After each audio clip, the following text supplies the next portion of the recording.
അസ്സലാമു അലൈക്കും വറഹ്മത്തുള്ളാഹി. ഞാനൊരു ചോദ്യകർത്താക്കളൊന്നും ഇല്ലാത്തതുകൊണ്ട് മൈക്കെടുത്തതാണ്. ഈ വിഷയവുമായി ബന്ധപ്പെടാത്ത ഒരു ചോദ്യമാണ്.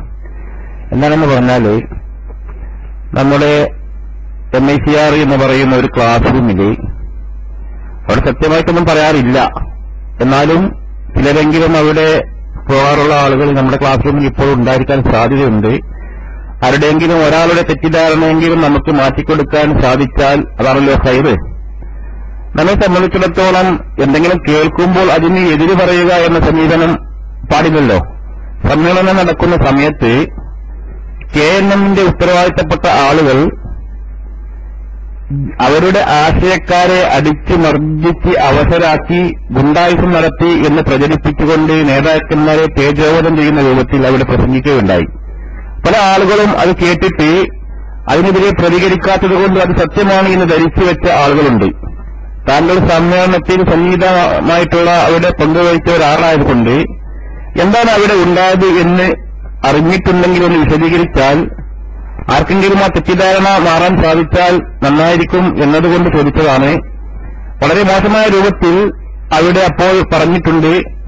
അന്വേഷിച്ചിടത്തോളം അങ്ങനെ അവിടെ പറഞ്ഞ രൂപത്തിലുള്ള സംഭവം അവിടെ ഉണ്ടായിട്ടില്ല എന്നാണ് മനസ്സിലാക്കാൻ സാധിച്ചത്. വല്ലതും അതിനെപ്പറ്റി താങ്കൾക്ക് അറിയുമെങ്കിൽ ഒന്ന് വിശദീകരിച്ചാൽ കേൾക്കാമായിരുന്നു എന്നാണ് ഉദ്ദേശിച്ചത്. അസ്സലാമു അലൈക്കും.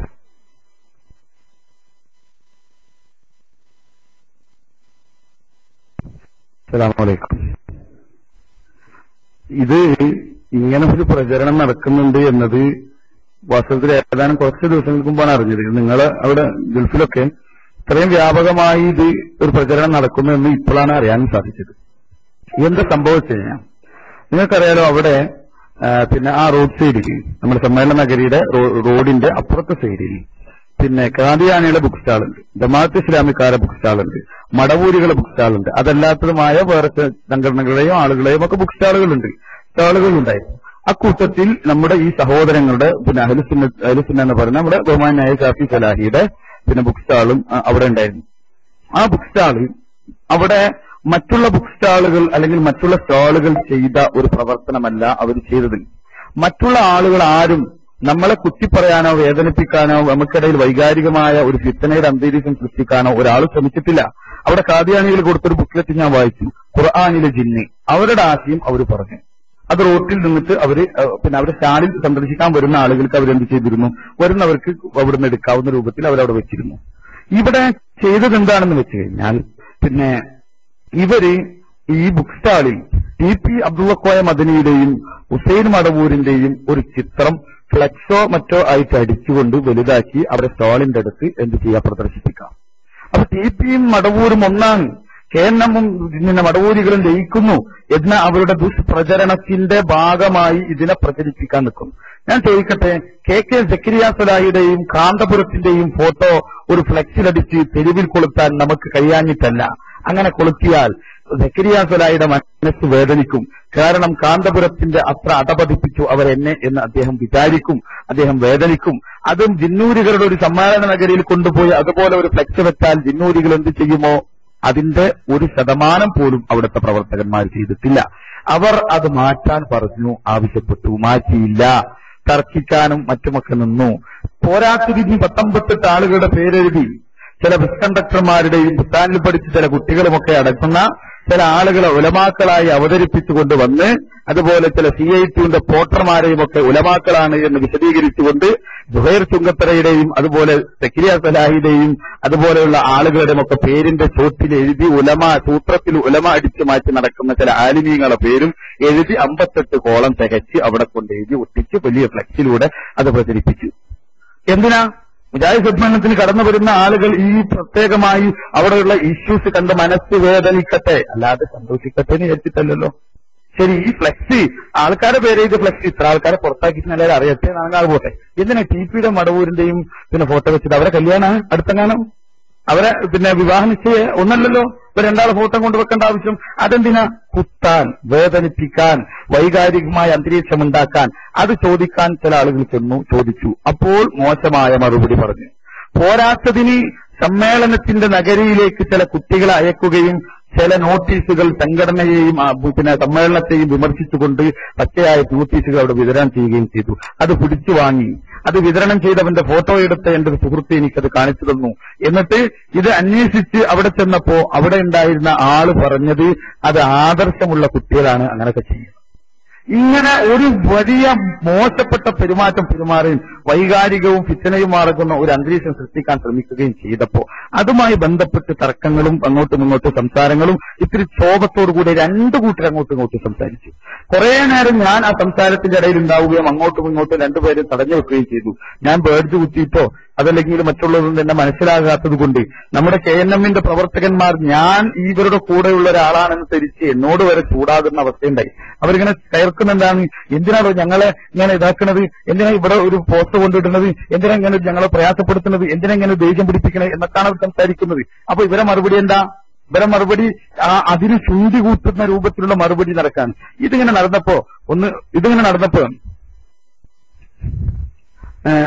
നടന്നപ്പോ പിന്നെ ചില ആളുകൾ എന്ത് ചെയ്തു, പിന്നെ വന്ന് ഒന്ന് രണ്ട് ഫ്ലെക്സ് അവരെ ചാടിന്ന് പിടിച്ചു വലിച്ചു നിലച്ചിട്ടു. അപ്പോ ഞങ്ങളൊക്കെ കൂടെ തടഞ്ഞു, അങ്ങനെ ചെയ്യില്ല, പോട്ടെ കഴിഞ്ഞതൊക്കെ കഴിഞ്ഞു എന്നൊക്കെ പറഞ്ഞ് ഞങ്ങളിങ്ങനെ തടുത്തോണ്ടിരുന്നു.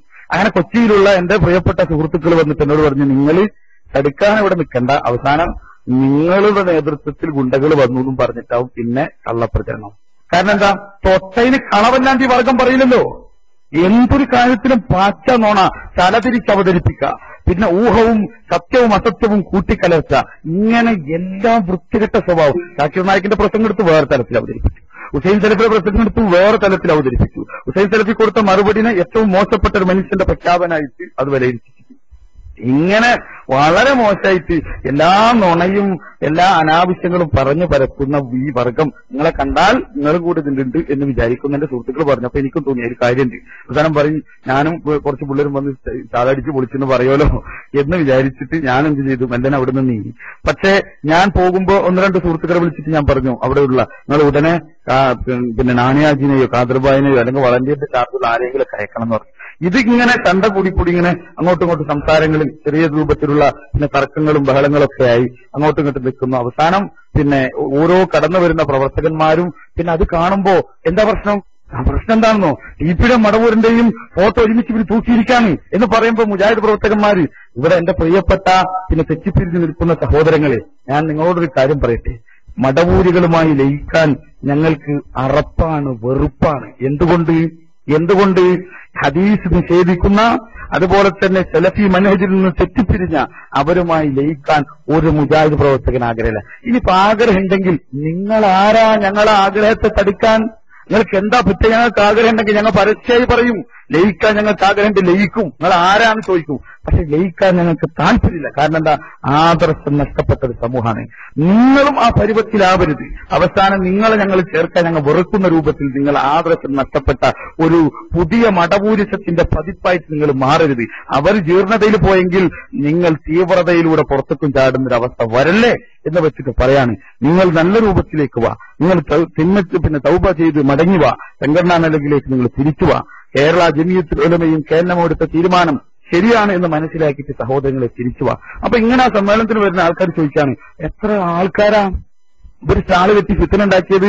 3, 2, 5 ആള്, ഒരു മൂവർ സംഘവും ഒരു പിന്നെ 5 അംഗ കൊള്ള സംഘവും ഉണ്ടാവും എന്ന് വിചാരിച്ചിട്ടാവും സ്റ്റാള് കെട്ടിയത്. 5 ലക്ഷത്തിന് ആളുകൾ വന്നിട്ട് അവിടെ നിൽക്കാം, ലക്ഷക്കണക്കിന് മനുഷ്യന്മാരവിടെ നിൽക്കാം. അവരെങ്ങാനും ഒന്ന് ഓടി സ്റ്റാളിന്റെ ഇതിലൂടെ നടന്നാൽ പിന്നെ ഒരു ജിന്ന് പോലും തെരഞ്ഞാൽ ഇവരെ ഭൂമിയിൽ നിന്ന് കുഴിച്ചെടുക്കാൻ പറ്റാത്ത അവസ്ഥ ആവും. അങ്ങനത്തെ ഒരു അവസ്ഥയിൽ നിന്ന് ഈ പ്രസ്ഥാനത്തിന്റെ ആളുകൾ ഇത് തടഞ്ഞ് അവിടെ ഖാദിർ ഹാജിയും അതുപോലെ തന്നെ നാണിയാജിയും സലീം സാഹിബും ഒക്കെ ഇത് തടഞ്ഞ് ഈ മനുഷ്യന്മാരെ രക്ഷപ്പെടുത്തി സമാധാനത്തോടെ പോവാൻ അവസരം കൊടുത്തപ്പോ അവരെ നേതൃത്വത്തിൽ ഗുണ്ടകൾ വന്നു. അപകടമായി അവരെ നേതൃത്വത്തിൽ ഗുണ്ടകൾ വന്നു. ഞാൻ ചോദിക്കട്ടെ, ഇത് ഈ വൈകാരികാവൂലേ? ഇങ്ങനെ ഇത്രയും മോശമായിട്ട് പ്രശ്നം ഉണ്ടാക്കുമ്പോ അതാണ് ഇനിയിപ്പോ നബി സല്ലല്ലാഹു അലൈഹി വസല്ലം പറഞ്ഞു, നിങ്ങൾ തിന്മയിൽ ഒന്നാമനാവരുത് എന്ന് പറഞ്ഞാൽ എന്താ? നമ്മളായിട്ടൊരു ഫിത്ന ഉണ്ടാക്കരുത്, നമ്മളായിട്ട് ഒന്ന് തുടങ്ങരുത്. അവിടെ ഒരു ചണ്ട ഉണ്ടായാൽ ആരെയാണ് അള്ളാഹു ചോദ്യം ചെയ്യുക? എല്ലാവർക്കും ചണ്ട ഉണ്ടായാൽ എല്ലാവർക്കും കുറ്റുണ്ടാവാം. പക്ഷെ ഇതിന് തുടക്കക്കാരനാരാ? ആ ഫ്ലെക്സ് അടിച്ചവൻ, അത് ഒട്ടിച്ചവൻ, അത് വിതരണം ചെയ്തവൻ, നോട്ടീസ് സമ്മേളനത്തിൽ ഇറക്കിയവൻ, ആളുകളുടെ പോർട്ടർമാരുടെയും കണ്ടക്ടർമാരുടെയും പേര് പണ്ഡിതന്മാരുടെ ഇടയിൽ തിരികെ കയറ്റി പണ്ഡിതന്മാരാക്കി 58 എണ്ണം തികച്ചവനൊക്കെ അവിടെ എന്ത് ചെയ്യും? ഫിത്നയ്ക്ക് അവസരവും വളവും പിന്നെ മറ്റുണ്ടാക്കിയവനായിട്ട് മാറും. അപ്പൊ അവനാണ് കൂടുതൽ കുറ്റം ഉണ്ടാവുക. പക്ഷെ നാട്ടിൽ പാവം, ഒരു പാവം പിന്നെ കുട്ടികൾ ഇങ്ങനെ നടന്നു പോവാ. ആ കുട്ടികൾ ഇങ്ങനെ നടന്നു പോകുമ്പോ നീ ആരാ മോനെ, ഞാൻ സെക്രട്ടറിയായി പറഞ്ഞത് ശരിയെന്ന് തോന്നുന്നു, അടിക്കവനെ എന്ന് പറഞ്ഞിട്ട് അടിച്ച പോലെ വർത്താനം കേൾക്കുമ്പോ തൊള്ളയിലെ നാവും സ്വഭാവവും ഒക്കെ ചൊവ്വില്ലെങ്കിൽ ആൾക്കാർ കൈവെക്കും, ആൾക്കാർ തൊട്ടുന്നു വരും. പക്ഷെ ഇവിടെ അങ്ങനെ കൈവെക്കലും ഹോസ്പിറ്റൽ അഡ്മിറ്റ് ആവലും ഒന്നും ഉണ്ടായിട്ടില്ല. ആരാ ഹോസ്പിറ്റൽ അഡ്മിറ്റ് ആയത്? അത്ര വയ്യാണ്ടായിട്ട് ഹോസ്പിറ്റൽ അഡ്മിറ്റ് ആയ ഒരുത്തനെ ഇങ്ങോട്ട് കാട്ടി അവനാരും നമുക്ക് നോക്കാലോ. എല്ലാം നോണയം പറഞ്ഞ് ഹോസ്പിറ്റലിൽ പോയിട്ട് കിടന്നിട്ടുണ്ടാവും. എന്തെങ്കിലും ഉന്തും തള്ളുന്ന പിന്നീട് നടന്നോ എന്ന് എനിക്കറിയില്ല. ഞാൻ ഉള്ളത് വരെ അവിടെ പിന്നെ തല്ലും അടിയും ഇടിയും ഒന്നും നടന്നിട്ടില്ല. ഒരു ഉന്തും തള്ളും നടന്നായിട്ട് അറിഞ്ഞിട്ടില്ല. ഈ കാദറാജിയും അതുപോലെയുള്ള നാണിയാജിയും സലീം സാഹിബും ഒക്കെ വന്ന് അത് പിടിച്ചു മാറ്റി തീർത്തു എന്നാണ് നമ്മൾക്ക് മനസ്സിലായത്. അതിനെയാണ് ഈ കള്ളം പ്രചരിപ്പിച്ച് ഇങ്ങനെ പ്രചരിപ്പിച്ച് നടക്കുന്നത്. സഹോദരങ്ങളെ, നിങ്ങളൊന്ന് ആലോചിച്ച് നോക്കും. ഇവിടെ തൃശൂർ ജില്ലയിൽ ഞങ്ങൾ അഹമ്മദ് അനസ് മൗലവിയെ കൊണ്ടുവന്ന് തൃശൂർ ജില്ലയിലെ കൌൺസിലർമാർക്ക് ഞങ്ങളൊരു ക്ലാസ് കൊടുത്തു.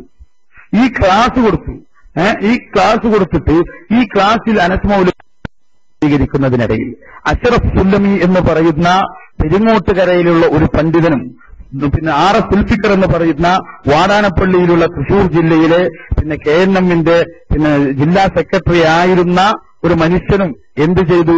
പിന്നെ ഇവിടെ 1-2 ആളുകളുടെ നേതൃത്വത്തിൽ അവിടെ നിന്ന് ബഹളം വെച്ച് പ്രശ്നമുണ്ടാക്കി ആ പരിപാടി അവസാനിപ്പിക്കേണ്ടവർ.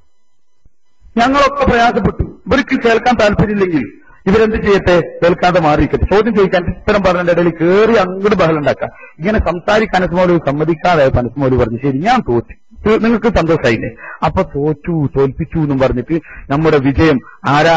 പിന്നെ ഇബ്രാഹിം ഫൈസി എന്ന് പറയുന്ന, ഞാനിത് പേരെടുത്ത് പറഞ്ഞെന്താണെന്ന് വെച്ചാൽ ഇവരൊക്കെ പബ്ലിക്കായി ചെയ്ത കാര്യമാണ്, രഹസ്യമായി ചെയ്തതൊന്നല്ല. ഈ ഇബ്രാഹിം ഫൈസി എന്ന് പറയുന്ന ആലുവയിലുള്ള ഒരു പണ്ഡിതൻ, അയാളുടെ ഒരു മെയിൽ എനിക്ക് വന്നു, അയാളുടെ ഒരു പിന്നെ ഫേസ്ബുക്കിൽ ഒരു കമന്റ് എനിക്ക് വന്നു. എന്താ? വാരാണത്തിന് കയ്പമംഗലത്ത് തൃശൂർ വെച്ച് അഹമ്മദ് അനസ് മൗലവി ക്ലിപ്പിട്ട് വിഷയം അവതരിപ്പിച്ചപ്പോ പിന്നെ പ്രവർത്തകന്മാർ ക്ലിപ്പിന്റെ അപ്പുറവും ഇപ്പുറവും വിശദീകരിക്കണമെന്ന് പറഞ്ഞു. വിശദീകരിക്കാൻ പറ്റാത്ത അനസ് മൗലവി കുടുങ്ങിപ്പോയി, അങ്ങനെ തോൽവി സമ്മതിച്ചു. അവിടെ ഒരു ക്ലിപ്പ് ഇട്ടിട്ടുണ്ടായില്ല, ഒന്നിട്ടുണ്ടായില്ല. അവിടെ കാര്യം ഇങ്ങനെ വിശദീകരിച്ചെന്നല്ല, ഒരു ക്ലിപ്പിട്ട പരിപാടിയായിരുന്നില്ല. അത് പച്ച കള്ളം പ്രചരിപ്പിക്കുക, പച്ച നുണ ചെയ്യുക, അക്രമം ചെയ്യുക. എന്നിട്ട് അത് ഞങ്ങള് പിന്നെ മറ്റുള്ളവര് അതിനെ എതിർത്താൽ ഇപ്പൊ ഞങ്ങൾ അവിടെ ഈ അഷ്റഫ് സുല്ലമി കിടന്നിട്ട് അവിടെ ബഹളം ഉണ്ടാക്കുക. ഒരു പണ്ഡിതനല്ല അയാൾ മാങ്ങിയേറ്റ് പെരുമാറണ്ടേ? അയാൾ അവിടെ കിടന്ന് ബഹളം ഉണ്ടാക്കുക. ഈ സമയത്ത് ഞങ്ങൾ വന്നിട്ട് ആ അഷ്റഫ് സുല്ലമിനെ ഒന്ന് പിടിച്ചിപ്പുറത്തിരുത്താൻ ഞങ്ങൾക്ക് പറ്റാത്തവരല്ല. ഞങ്ങളെ കൈക്കുള്ള ആഫിയത്ത് തന്നിട്ടുണ്ട്. ഞങ്ങളൊന്ന് പിടിച്ചിരുത്തിയെങ്കിൽ എന്താവും? പാവം അഷ്റഫ് സുല്ലമി തല്ലിച്ചതച്ച് ഹോസ്പിറ്റലിൽ പിന്നെന്താ അവസ്ഥ പരുവത്തിലാക്കിയത്. ഇയാൾ ചെയ്ത കാര്യം കാണില്ല, ഇയാൾ ആവശ്യമില്ലാത്ത ചെയ്തിട്ടല്ലേ പിടിക്കാൻ വന്നത്. പക്ഷെ ഞങ്ങൾ പിടിക്കാനും പോയില്ല, തടുക്കാനും പോയില്ല. കാരണം എന്താ? പിന്നെ അതിങ്ങനെ പ്രചരിക്കും. ഇങ്ങനത്തെ ഒരു വർഗം സുബ്ഹാനല്ലാഹ്. നിങ്ങൾ പിന്നെ ജിന്നിനെ വിളിക്കൽ മാത്രമല്ല, ഏറെക്കുറെ ജിന്നിന്റെ സ്വഭാവം നിങ്ങൾക്ക് ആയി തുടങ്ങിയിട്ടുണ്ടെന്നാ നിങ്ങൾ ഓരോ സംസ്കാരത്തിനും മനസ്സിലാവണേ. ഇത് ശരിയല്ല. യാഥാർത്ഥ്യം എന്താ നിങ്ങൾ മനസ്സിലാക്കി സഹോദരങ്ങളെ. ഇത്തരം കള്ളപ്രചരണങ്ങൾ നടത്തുന്നതിൽ മാറിക്ക. എന്തിനാ ഈ എരിതീയിൽ എണ്ണയൊഴിക്കുന്ന ഏറ്റവും മോശപ്പെട്ട സൃഷ്ടികളായിട്ട് നിങ്ങൾ മാറണേ എന്നാണ് ആ വിഷയവുമായിട്ട് എനിക്ക് ഈ പറഞ്ഞ സഹോദരൻ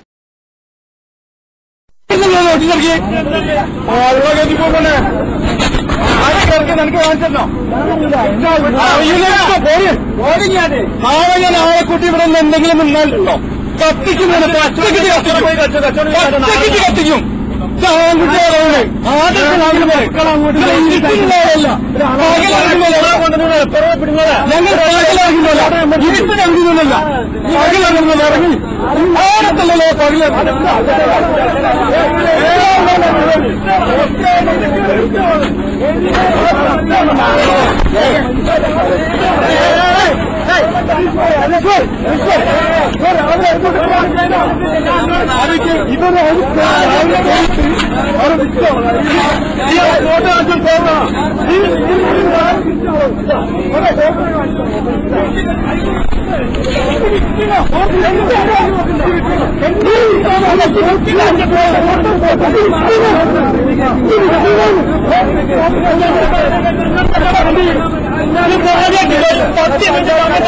അല്ലാതെ കച്ചവടം ചെയ്യണില്ല.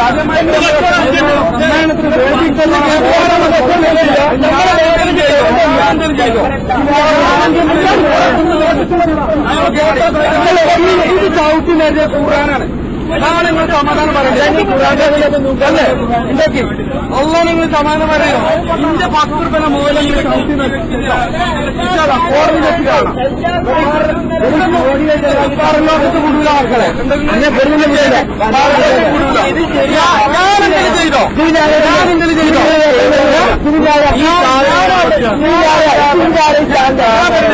ഞാനറിയാതെ അവിടെ ഞാൻ പോകുന്നു ചെയ്തു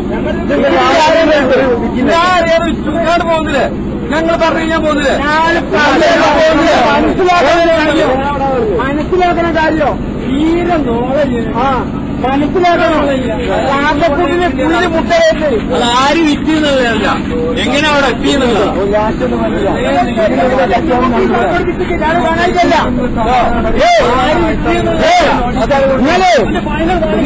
കണ്ടു ഇത് കേട്ടെങ്കിൽ നിങ്ങൾ ചെറിയ പയ്യനെ നോട്ടീസ് പഠിപ്പിച്ചോ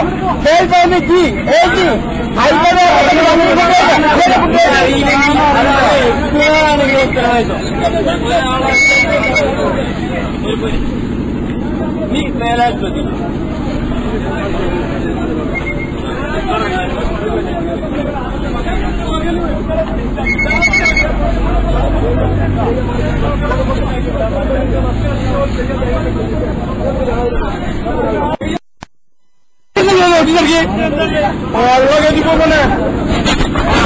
നിനക്ക് കാണിച്ചോ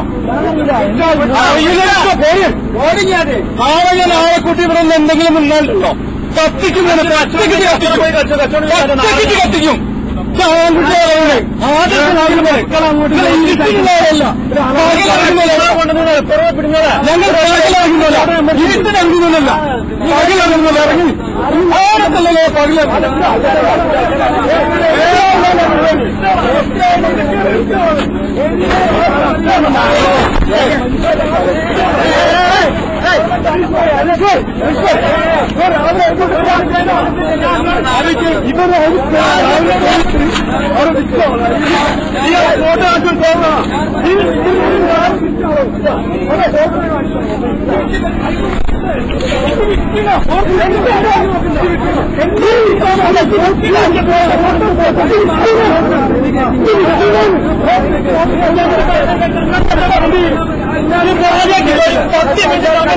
എല്ലാവരും കച്ചവടം ചെയ്യണില്ല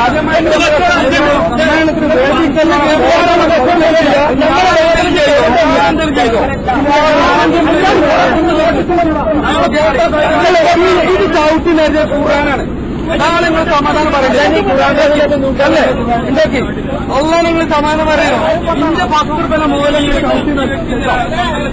കോടതി വെച്ച് കാണാം കൂടുതൽ ആൾക്കാരെ ഞാനെന്തെങ്കിലും ചെയ്തോ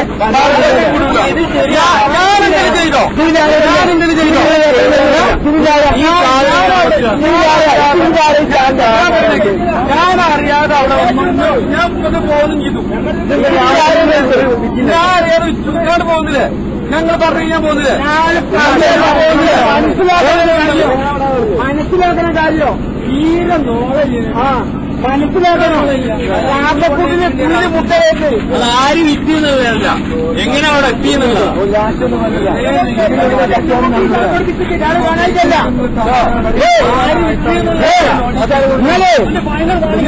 കണ്ടു ഇത് കേട്ടെങ്കിൽ നിങ്ങൾ ചെറിയ പയ്യനെ നോട്ടീസ് പഠിപ്പിച്ചോ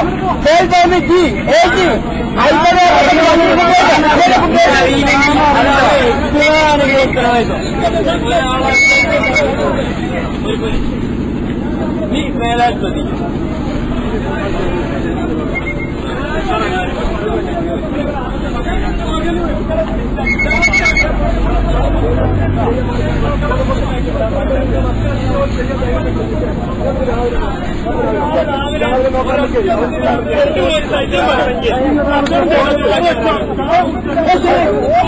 എന്താണ്